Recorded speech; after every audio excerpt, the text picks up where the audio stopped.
Hi, it's me, and that's him, and we're the Sci-Fi Scholars. And we're talking Man of Steel. As always, to stay spoiler free, click here. Yeah, I had to check I had my hands in the plot. Are you gonna? Okay. Sure. So, Man of Steel. So, obviously, also known as Superman, and that's Yes. a given. And so the big part here is starts with a bit of his childhood, and then shows him progressing into. So it's the origin story. Well, it starts with his dad. Yeah. Whole first 20 minutes doesn't even have him in it, except for him as a baby. Yeah, has him as a baby, and as an idea of the House of L being hope, which I really like that first 20 minutes, actually. yeah, and I kind of prefer that they deal with him getting his powers and going through that as a kid, as opposed to some of the other storylines where he's an adult and still trying to figure out what exactly he can do and really unsure of himself. He still didn't learn to fly until in halfway, well, not halfway through the movie, but a little bit into But his adulthood of when we see him. So when he's that seems to have been suggested that he didn't try, yes, true, and as opposed to a lot of stories where, like, even some of the old Superman movies where he kind of jumps and can fly a bit, then loses faith in himself and crash lands and has to figure it out again. This is more that, what else can I do? Because his father mentions the lower gravity. yes. So that kind of makes sense to me. Oh yeah, that makes sense to me, and I like that as well. But yeah, the scene with him, like in school, freaking out as I guess his body's becoming acclimatized to Earth. Yeah, him freaking out when his teacher's trying to talk to him about Yeah. So like I thought that was really well done. It like showcases a bunch of his powers as a young age and being a kid trying to figure it out. Yeah. Then it flashes back to him being as an adult, still before Superman. So it flashes between those two times, like him as a kid, and then like as an adult, and then as like a young teen, I guess. Yeah. And back and forth a little bit, and showing how he interacted with, I guess, the people of Smallville, and foreshadows a bit of the fear that humans will have of him. Yes. I thought one thing I really like about with the flashbacks is they cast the kids spot on. Yeah. They actually look like a young Henry Cavill. Yeah, they do. Like, I was really, really convincing, and I really like that. And they're good actors, the kids too. They've done a really, really good job. Yeah. So I really enjoyed that. Yeah, so that was done well. I did have a bit of problem with when he got onto the ship, the scout ship, the Genesis Chamber, that the droid on there attacked him. Because he's obviously a Kryptonian, and it's a scout ship for the Kryptonians, so their droids should recognize Kryptonians. Like, I think it was a matter of it didn't recognize him per se because it's never seen him before, and yes, it was a little bit weird that it attacked him, but it was, and as soon as he plugged in the thing, it realized. Well, no, as soon as he plugged in the thing, his dad's AI, Jor-El took over. Jor-El hijacked the ship. I always felt a little bit weird about that too. It made for a dramatic. It made for a dramatic scene, and I have no problem with it attacking Lois Lane. Yeah, because look, she's not Kryptonian.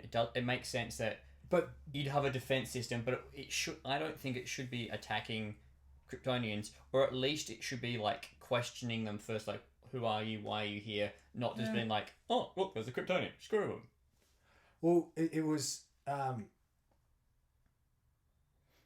Although there was, you've got a point. I was just trying to think of something, but there was one pod on that ship that was open. Yes. So it's plausible that there'd been another Kryptonian on Earth in the past. Yeah. Who freaked out for some reason and set all the bots to like, defense mode and just. Yeah. So that's the only way I can see it working, which means there's another origin story of a Kryptonian on Earth in the past. Theoretically, yeah.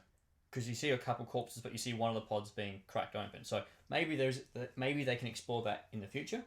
I doubt it. I don't think they will, but like it is a possible. It'd be a good storyline if there was a TV show, or if this was a TV show. That'd be a cool little side story. Or if it was like an anime where they skip parts of the original stuff and go into a story arc with those like filler arcs. Like, it could be a worthwhile filler arc, or even make a fan film of it. I'm not going to. You can. Yeah, but like, so that'd be an interesting storyline. So that didn't make sense. It made sense that she was taking Lane because obviously she's not the same race. Yeah, that you make perfect good points there. Yeah. The one thing I really, really enjoyed about this movie, and when I first watched it, I had the same feeling, was I'm a big comic book lover, and DC Comics is my thing. And when I was watching this, I felt like I was watching a comic book, particularly in the fight scenes, particularly the fight scene in Smallville where he was up against the female, and the big gruff guy. I can't remember their names now. The big gruff guy with the army there as well, trying to take him out, all three of them out. Yeah, it really felt like I was watching a comic book because it showcased all the powers except for a few, but the main ones that he always uses, and the others used, and the speed was there, and the speed, the strength, the heat vision. Yeah, I thought that was really, really well done, and I felt like I was watching a comic book the whole way through, particularly in the action scenes, even at the end. Yeah. So that's one of the things that I really enjoy about this movie. Yeah, those fight scenes were done well. Because the visual style, obviously, of Zack Snyder. I remember watching previous movies of his. I think it was Sucker Punch and 300. More Sucker Punch and 300. But I remember going when I first heard that he was directing this. After I watched it and went... A lot of people were a little bit worried. But I was like, man, I don't think he's going to pull off that visual style perfectly. Yes, probably could have been a little bit more vibrant blues and reds with Superman. But overall, I really, really liked the visual style with it. Yeah, and then the other part I had a bit of a problem with was Zod fighting Kent, or Superman. Obviously, when he took out his father, he has a dagger in his arm. Mm-hmm. Sure, so towards the end of the fight, he ditches his armor, but why did at no point he try and stab Superman? Like that...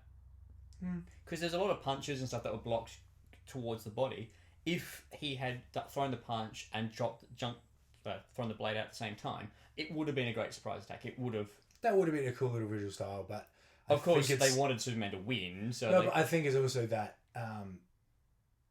because of the way Superman is now on Earth, it wouldn't have the same effect that it did on Jor-El.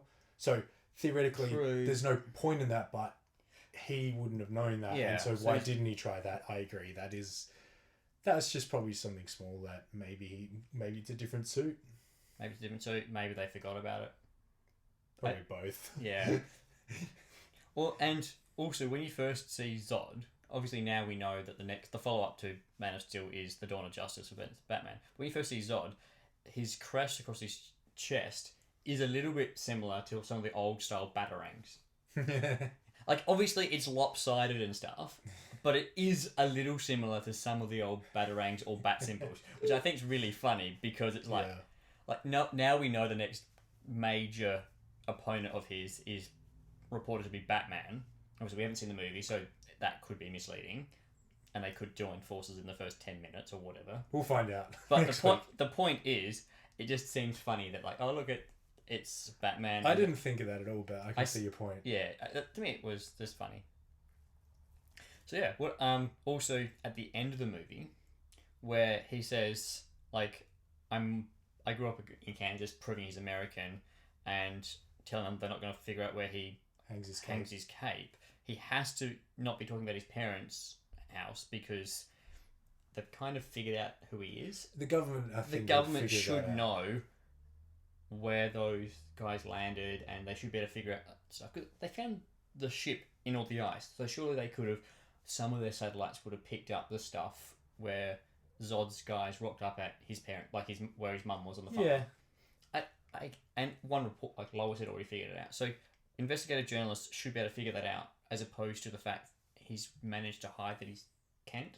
So I have a little bit of a problem with the believability of no one knowing who he is. Particularly with the way that, or the lead up in the storyline all works out. I do agree to a certain extent with that. So I think if anyone really wanted to know, they could basically just go to Smallville and be like, all right, so who was Superman? And there's going to be some people there, obviously, that don't believe Superman is a good influence on Earth and would blow his secret. Yeah. So, some people do it just because they're greedy and want the money. Like, true. I don't think it's believable that people wouldn't know, and that Metropolis being a major centre wouldn't have other people trying to figure it out. I think it's one of those things where they haven't really know enough to know whether that what people know or what got seen or what didn't get seen. They'll probably I've seen like the trailers for Batman vs Superman, and basically people seem in the trailers not to know who Superman is. Well, most people wouldn't know who Superman is. I still think that most people wouldn't know who he actually is. I think it's only mainly people in Smallville that know who he is, or that's the way that it's perceived in this movie. Yeah. That the people in Smallville, quite a number of them know who Superman is. They have some sort of suspicions that Clark Kent isn't normal. Yeah, at least. And they probably a lot of them put two and two together, but the majority of the world doesn't know. Yeah, but I just think that if the majority of the world wanted to know, it wouldn't be hard for his secret to be blown. In the movie universe, the way it's been presented so far from just this one movie, to a certain degree, I do agree. Yeah. Obviously, the other storylines externally suggest other ways he's hidden it, but in this just off this one movie, it seems to me presented. Yeah, it seems to me that it wouldn't be too difficult to find out, or at least there'd be guys on the internet saying a whole bunch of conspiracy theories with their own evidence saying it's this person or it's that person. But obviously, it's to be hard to do it, but I get what you're saying. And I like the fact that obviously they claimed his crest, which looks like the S, is the symbol for hope, and his style of leadership is basically saying, like, I'm going to do my thing. If you choose not to trust me, that's fine, but you're not going to find my secrets anyway. I don't care. Like, he's kind of taken like the priest said, sometimes you can make the leap of faith first. Yeah. He's basically said, like, well, yes, you can keep sending drones, but we'll keep destroying them, so that's kind of pointless. Yeah. And I'm going to trust you to represent me, because you've, like, as the general, you're the one who's the authority to talk to the Pentagon, and you know me better than anyone else. Yeah. Kind of. So, yeah. I think that was done well. I agree. But, yeah, so there was some things I had a bit of a problem with from the storyline, but from the way they've done most of the scenes, I've got no problem with it. Like, the scenes are done well, except for... I also didn't like the part with him having a red cape running around as a kid, because that seems to be referring to people pretending to be Superman, but Superman's the kid pretending to be... Yeah. But like you said, though, Roman soldiers did that type of thing, and there was a couple of other military guys who... So he could have just been basing it off of that. Yeah. But it seems he is Superman, so he came up with it. Well, not necessarily came up with it, but his stance, though, and everything that he does... It's very clever foreshadowing at the end of a movie of a kid becoming Superman, but at the same time... It's just a nice moment that they wanted to throw in there that the dad saw him as who he could have been. Yeah, but... Or who he thought he was going to end up being, and he became that person. Yeah. And I get where you're coming from. It's a bit of a leap of faith. It's a bit of continuity error, in my opinion. Like, they've sourced... Like, it's like a time loop kind of a deal. Yeah. Where he can't possibly know the future. But I still think that kids would still play with capes, even if they never seen any symbol of Superman or a superhero at all. Yeah, but But the way they've done it is so Superman style. Well, that was the point. Yeah. I mean, that could have just been the way that could have been showing it in her memory, and that's how she saw it, as his mum telling him that his dad saw him in that sense. It could be. So that's one way to explain There's a couple ways of explaining it, but yeah, to me it seemed like an unbelievable scene. Also want to address the thing that... I liked it how it was like, it was a bit of a nice emotional movement and nostalgia section, but I do agree, yes, in a certain sense, continuity in other ways, it doesn't make the most sense. Yeah. I also want to address the thing that a lot of people say, that Superman wasn't true to his character and trying to get Zod out of the city, because that's been one of the major things that people have complained about with this movie. But he obviously took Zod into space, and Zod came back into town and pushed him back into. I mean, in that, like, on the Wayne Enterprises satellite, you see Zod up the top, get to the top, and then go back down and force Superman back down onto the planet. And it's not until just before he hits the Metropolis that Superman gets on top. Yeah. And then ends up on top of Zod, which gets him into that position to be able to put him in a headlock. Yeah, and the whole thing of Zod basically saying, I'm going to destroy Earth and make you watch every single one of these people die. Yeah. Like, sure, Superman could have flown off and goes, okay, I'm going to go wait over the Indian Ocean for you to come fight me. And Zod would have been like, all right, I'll kill this person. I'll kill this person. Well, the thing as well is, halfway through the fight, Zod, like, before it goes up, Zod does disappear on Superman.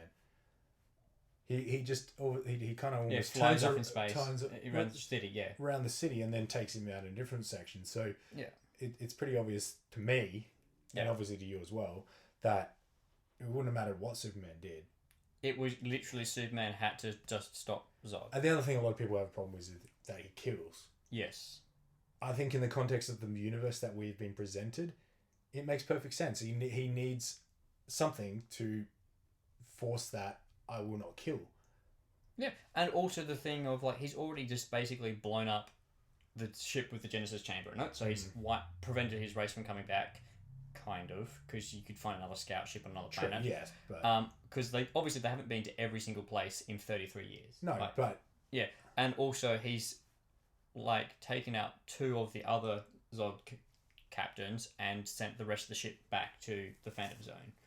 Possibly, or it might just be destroyed. We don't actually know that. Yeah, it hasn't. The theory was that it would suck them back into the Phantom Zone, but we don't actually know. So he hasn't just killed Zod. He's kind of taken out a few people. Yes. But he hasn't taken out anyone who wasn't a threat to other people and wasn't basically on his same power level. Like, yes.